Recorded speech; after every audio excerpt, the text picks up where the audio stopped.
أول شيء أهلا وسهلا في الجميع. رئيس المجلس كامل نصر الدين، العيلة ونجيب، الأصدقاء الموجودين من غير ذكر أسماء، عضو المجلس غسان زياد الزير، دون غنى عن زياد اللي لعب دور كبير في هذه القضية. على كل الموجودين من غير ذكر أسماء. لما سألوني قالوا لي كرمل بده يجي عندك مشان يشرف الجنقاوي، أنا قلت أهلا وسهلا. أول إشي فيش خلاف بينه وبين الأخ كرمل. الخلاف الوحيد اللي كان بينه وبين كرمل خلاف عملي مبدئي، مش على أساس عائلي لا سمح الله أو على أساس شخصي، إنما بالعكس إشي عام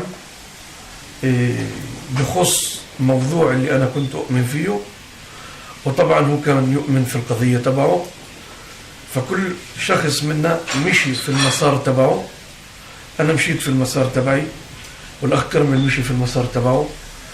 ما كانش فيه خلاف لا سمح الله بذيء أو قلة أدب في الموضوع تبعنا، إنما بالعكس كان في كل احترام متبادل من كلا الطرفين.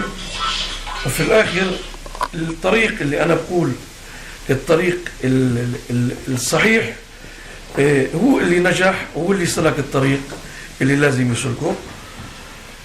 أنا تفاجأت في هذيك الفترة إني ما لقيتش اهتمام من الأخ والصديق. أنا بعد إنه الأخ كرمل وصديق، ما كانش في أي اتصال لي من حيث ماهية الموضوع أو من حيث ظروف الموضوع. وصار في نوع من الجمود بيناتنا. في كثير أطراف في البلد اللي حاولوا يفسروا هاي الجمود اللي بيناتنا لأشياء سلبية ولأشياء لغايات شخصية بتخصهم أو بتخص هاي الناس.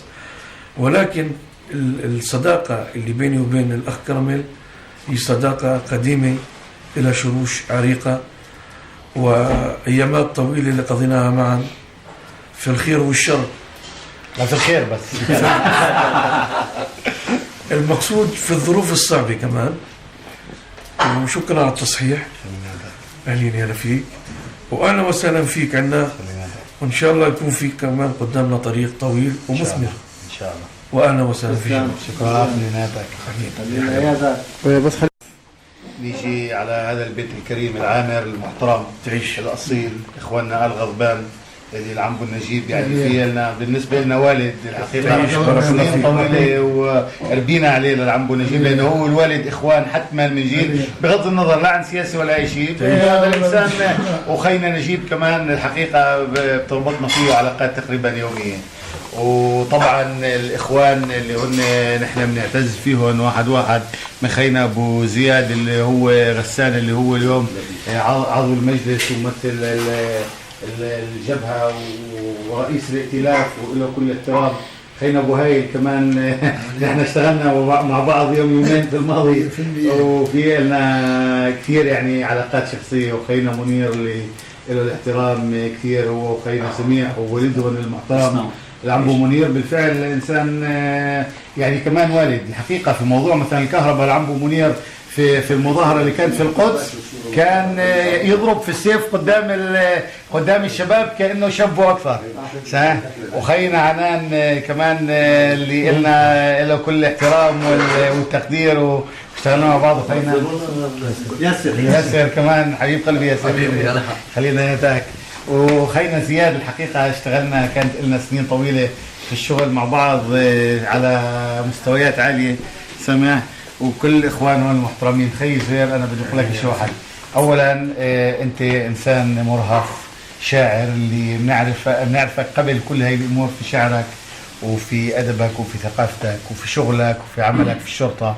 أنا بعرف كمان ما عسيت أشياء اللي كمان يفشل يعني يمكن بعد سنين تنقال من ناحية سرية الأمور لدولة إسرائيل والعمل اللي اشتغلته. أنا بعرف هذا الشيء.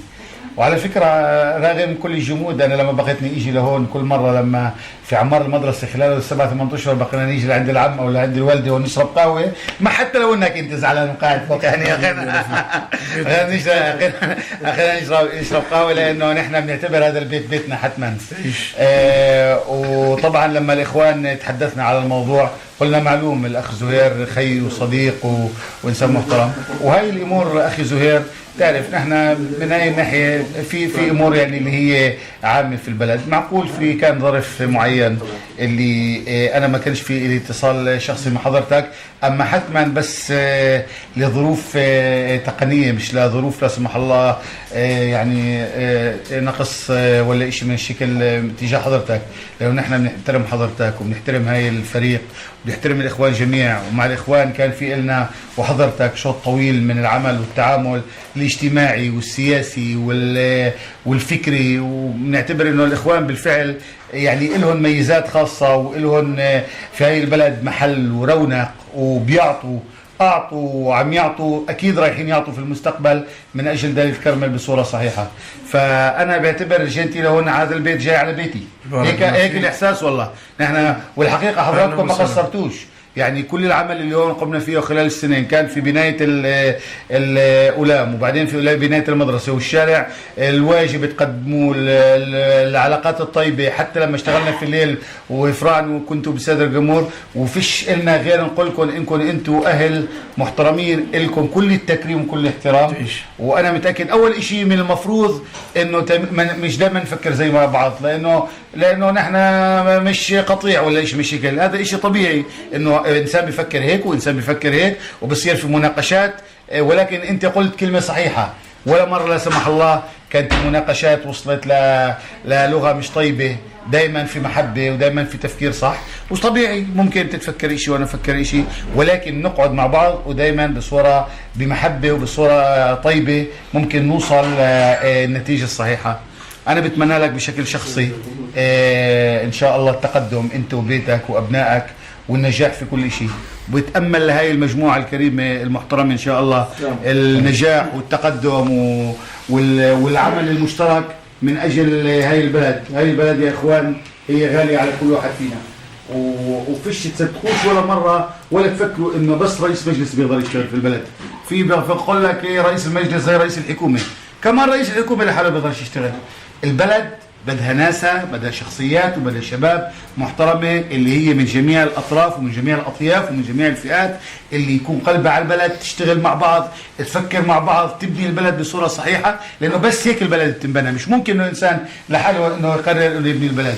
وأنا شايف هاي المجموعة الحقيقة إخوان على مستوى عالي، اللي فيهم البركة، فيهم الفكر، فيهم التقدم، وإن شاء الله يجعل الخير لقدام إن شاء الله. نحن بنقول وكل الأمور تكون مرتبة بصورة صحيحة. فأنا برجع بقول خي، أنا بالنسبة لي أنت خي وصديق، وشربة الفنجان القهوة عندك يعني على العادات المعروفية الأصيلة، هذا فخر إلي واعتزاز. نتمنى إن شاء الله بس تضلك في صحة وعافية. تعيش بارك الله فيك. أهلا وسهلا.